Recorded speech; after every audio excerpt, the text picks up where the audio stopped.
সালাম দাও। ওমা, সালাম তুই দিবি? না না না না, তুমি দিবা। থুকু, আপনি দিবেন সালাম আমারে। তুমি দিবা, দাও। সালাম আলাইকুম। ভালো করে সালাম দাও। আসসালামু আলাইকুম। ওয়ালাইকুম আসসালাম। বসো।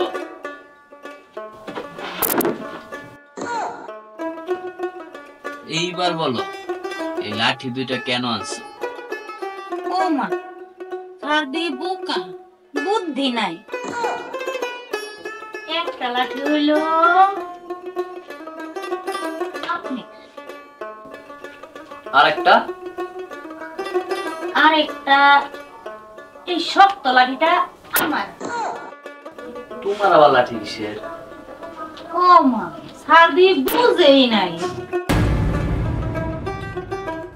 আমি যখন পড়া না পারমু তখন আপনি আমারে এই লাঠিটা দিয়া আস্তে আস্তে পিটাইবেন, আর আপনি যখন আমার পড়াইতে না পারবেন তখন এই শক্ত লাঠিটা দিয়া আমি আপনারে পাইরামু।